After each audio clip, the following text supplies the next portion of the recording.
We're renegades in this group. We break with tradition. Okay, so the tradition with the answer to Job is that Dr. Jung wrote it mythologically because, as Edinger said, he wrote it mythologically so that it would be information for the people that could understand what he was talking about. But for people who were not ready for it, who were not adepts and were not ready for it, then they wouldn't get it. And maybe they shouldn't get it. I mean, in the sense that he said, I don't know if I'm allowed to tell these secrets. Because maybe maybe human beings, at least in his time, and maybe maybe this group is an indicia that at least some human beings are prepared to talk about it and think about it. Whereas it might have been different if we had known Dr. Jung 70 years ago when he was sort of in the end of his career, and he would, if he was a living grand old man and we talked to him then, maybe it would be too much for us. But because of whatever's happened in the last 70 years, and also because of the digestion of what happened in the 20th century with the major wars, and also because of the work of Nietzsche and Blake and all those people, we're starting to get a grasp of what these people were talking about, and so we can pull it around and make a kernel out of it. Whereas at that time, it was a little spotty, probably. Did you study Nietzsche when you were studying for your degree? Yeah, that was a long time ago. He wasn't one of my favorites. Yeah, well, Edinger and Jung both thought he was morbid, and he is morbid because what he does is he does connect into his unconscious. Terrific, but then he can't control it. It just spews out. And so he isn't able to put it into a form that the rest of us can really relate to very well. I mean, it's a hell of a ride. It's like riding a roller coaster. But you read it and you say, wow, this guy was really smart. But what did he say? What was that all about? John, do you have a comment about Nietzsche? Did you ever run into him before? I just studied him indirectly through his music, Strauss's music, which is characterizing some of Nietzsche's works. Definitely transfiguration. Yeah. So I only got into the music. I didn't read very much. Well, one interesting reading project, but it's way too big for us, is from 1934 to 39, Jung gave 89 lectures on Thus Spake Zarathustra. Now, Thus Spake Zarathustra is only 200 pages long. That's the only thing 89 lectures. I read that. So we're talking like how we do paragraph by paragraph. Pardon? He worked on it paragraph by paragraph. Yeah, or sentence by sentence, and it's really impressive. I mean, it's on the DropBox, which all of you can also get access to if you just write to me. I'll give you access. So the Zarathustra lectures are there, and so I started to print them out so that I could underline them and such, and I've got like the first 8 lectures or something, and it's like 200 pages. You could do the Zarathustra lecture. Oh my God! We could start every class with Thus Spake the soundtrack. Well, that's one way to do it. Well, what I can highly recommend to you is there is an excellent reading of Thus Spake Zarathustra on audible.com. It's You're a on. big fan of it. Pardon? You're a big fan of it. Yeah, I'm a big fan of it because I do a lot of driving, and when I drive, I listen to a book, an audible book. And that particular reading is really an excellent one. And it's only maybe 10 hours long, so you can do it in a week if you're commuting. And or Kelly can do it between clients. And I could do it between hospital visits. Painting shutters. yeah, no, but you ought to read it. But and it really has a surprise ending, an amazing surprise ending. Which It's captured in the tone poem as well. is it? You should listen to the tone poem sometimes. Okay. It's got a really interesting ending. And is it? Strauss, Richard Strauss wrote a tone poem about it. So, And so it's just instrumental, or there's voice to it too. just Instrumental. Strauss's tone poem on Zarathustra. also Strauss. It's the one that starts with the 2001 Space Odyssey theme, Right. Oh, that's the one. but the ending is intriguing. And do you know the ending of the book? No, but I can kind of distill from the ending of the music. Well, I'm not going to tell you, but no, but it is. It's nothing spectacular, but it's just really interesting. It's a very interesting ending. Yeah, It's like the poem of ecstasy. it's an incredible piece of writing. It is morbid, okay, and so I mean the other ones are even worse, like Ecce Homo and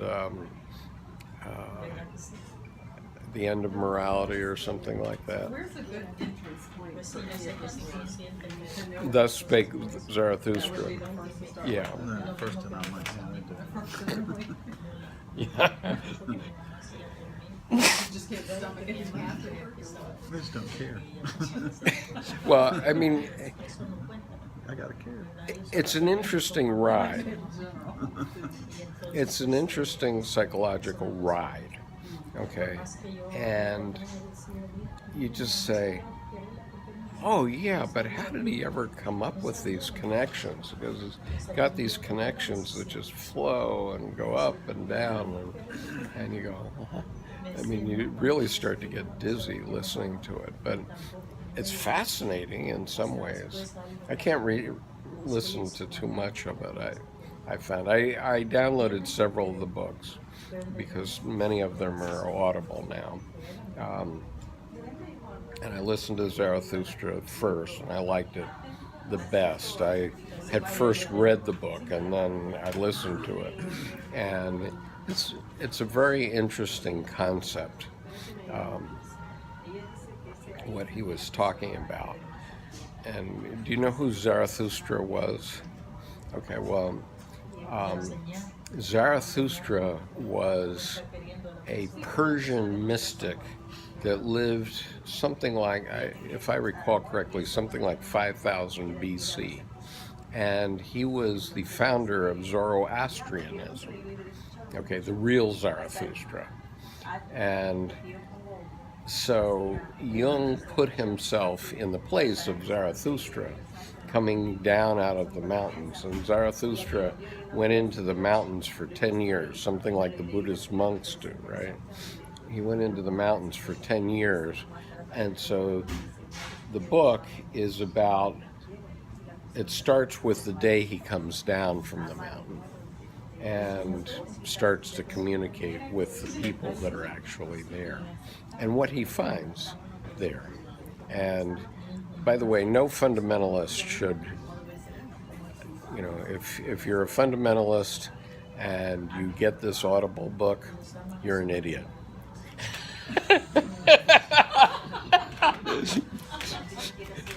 You won't like the ending.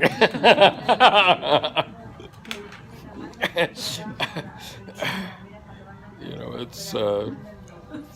it's pretty iconoclastic, I have to say. But if you experience that, if you experience listening to it, just listening to it, because it's not the same if you just read it, but if you listen to it, oh my God, it's amazing experience. And then you'll understand what Jung and Edinger were talking about when they were talking about morbidity, mental health morbidity. And Nietzsche spent the last 10 years of his life in a mental institution, and he had syphilis, so there was this. That's why I couldn't take him seriously. It's like I wanted to read him.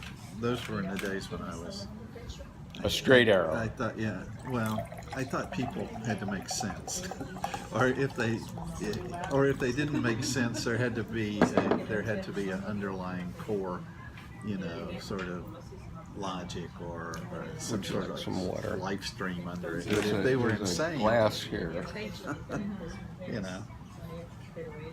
I didn't want to go looking for their. Trying to find the other. Yeah, I didn't want to put their puzzle together. But it doesn't hurt to. But I'm older now. Would you like some water, John? Just a little. It doesn't hurt to listen to that as a baseline for what both Edinger and Jung thought was morbid, okay, to understand what they both thought was morbid. And, obviously he was very influential. But as Edinger said, when Zarathustra said God is dead, he was speaking a reality that was true for most of Western Europe. And, Zarathustra. Pardon? Through Nietzsche said that, yeah. Nietzsche said God is dead in Zarathustra. Right. All right. And I wonder if that's why he was popular, because it was like a shock factor, because that's all I know about him. That and he had some books. What? Poor Yeah. guy, resume, right? But Well, and Well, you might. I guess if you had syphilis in the 19th century, And he had there's a- no God. and he had an incestuous relationship with his sister, and Yeah, that's true. That's interesting. and he wrote. She didn't talk about it. Yeah, and he wrote his biography, and his autobiography he wrote, and he smuggled it out of the mental institution so his sister wouldn't get wind of the fact that he was telling tales out of school. Oh yes. now, was he a reliable witness? Or was it part of it? Was he reliable? Was Oh yeah, about that he was. So, but anyway, in terms of this group, I would say that it is a useful thing to get the audible version of Zarathustra and listen to it. Okay, understanding that both Jung and Edinger felt that he was symptomatically morbid only from reading that book. And yet they thought he was brilliant, okay? He was really amazing thinker, but basically he shot holes in all of Western culture. Putting it another way, he told the truth, right? He definitely told the truth. And, pardon? I snipped, but You can use the example of Wagner in opposition to show how Nietzsche had become inflated. Oh yeah. Wagner had been able to keep it together. He was using them as examples. Right, and also Goethe kept it together. Yeah. it's truly fascinating. I mean, I have so many things running around in my head about it. I can't even begin to tell you. When I was studying philosophy, I had a professor. His area was Kant, and people like him couldn't stand Nietzsche because Nietzsche didn't write like a philosopher. He wrote aphoristically. He wrote more like a prose poet, you know, and they wanted very logical, linear, you know, standard philosophical Right. dialogue. Yeah. Nietzsche's books, most of them are just a paragraph. He numbered his paragraphs, and he would say, you know, 2 or 3 sentences, and then he'd say, okay, give the next number, go on to the next one. And I'm not sure that's the way Zarathustra goes, but some of the other ones definitely do that way, which is like aphorisms. Yeah. Was he a philosopher? I don't know. I mean, Jordan Peterson, who's this psychologist some of us follow on the internet, I once watched a video of Jordan's where he spent 45 minutes talking about one paragraph of Nietzsche. And you can probably find it. It's Jordan Peterson, 45 minutes on one paragraph of Nietzsche. That's the title of it. But it's a fascinating 45 minutes, and he does it completely extemporaneously. It's amazing. Yeah, he's an amazing guy. He's a very smart guy. He may be, I mean, what he's doing now on the internet is just beyond all belief, right? Because he's now getting paid like $90,000 a month through Patreon. But I think it looked like, because he does a monthly Q&A, Mm-hmm. and it looks like he's sort of correcting the string of not, like you said, not saying the wrong thing because he has so many eyes focused on him. So it's almost paralyzing. So he looked sickly for a while. Yeah. Don't get too big on YouTube. Yeah, well, don't get too big, right? I'm controllable. Wait, I'm getting too big. Oh, but that's what does happen, isn't it? Yeah, well, that happens in all things. I mean, you could be a tennis star and you could get too big, get inflated, you know. Yeah. Let's get down to, you know, some real possibilities here. But he's definitely put some incredible pearls of wisdom out there on YouTube. I mean, I watch one of his videos every day. He wants to build the university, so he's basically going to take everything online and Right. make a move, basically. Right, and to make everything available. And so, I mean, in a sense, this channel has become a graduate seminar on Jung because it's not offered in any American university. You know, you can't find it. And, okay, You didn't have any Jung in college, right? Yeah, I think I had one psychology class, but I don't think they went over it. It's like a blurb. Behavioralism and stuff like yeah, that. Yeah. that's what they, Skinner gives me the creeps. I had met her. She is good. She brought. That's how she planted the seeds in my head. What's that? Jung, Maslow, and my mentor. But she's a teacher at college. Yeah, they didn't teach Maslow Started or with Rogers or personality anyone. types and Right. and all that. But she was one of them like erratic people. But she was so organized and so knowledgeable. But she was just all over the place. Mhm. But it worked for her. right. Well, this is working for us. It's incredible. I mean, just to give you a sense of what's happening on this YouTube channel, just in a week, let's say, we'll go back to the 31st of October, we had done 25,492 minutes in the previous 28 days, okay? They look at it in 28-day increments, so 4 weeks, right? So on October 31st this year, so 1 week ago, it was 25,492. Today it was 29,353. So almost 4,000 minutes added in the 28-day moving picture, right? Just in that 1 week. And if I go back 1 month, let's go back to October 6th.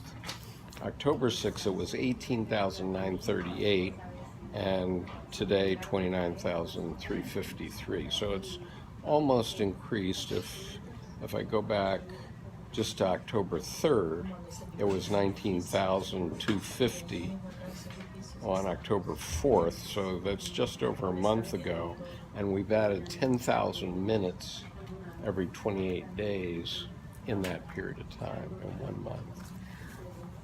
So it's just, I don't know what it is precisely that we're doing that is attracting people, but it definitely is. Some kind of, I mean, obviously we're all interested, but Yeah, I mean, it's quite remarkable. And so I did start reading Aion, and that's wow. is it deeper than this? Is it deeper than this? It most certainly. Yes, and with Aion, I'm reading Jung, then I'm reading Edinger on the same paragraphs, and then I'm trying to do my own personal commentary. So I hope to go back to the Answer to Job reading now and also combine, because we've discussed a lot of the paragraphs, and then maybe I can find some other things to talk about.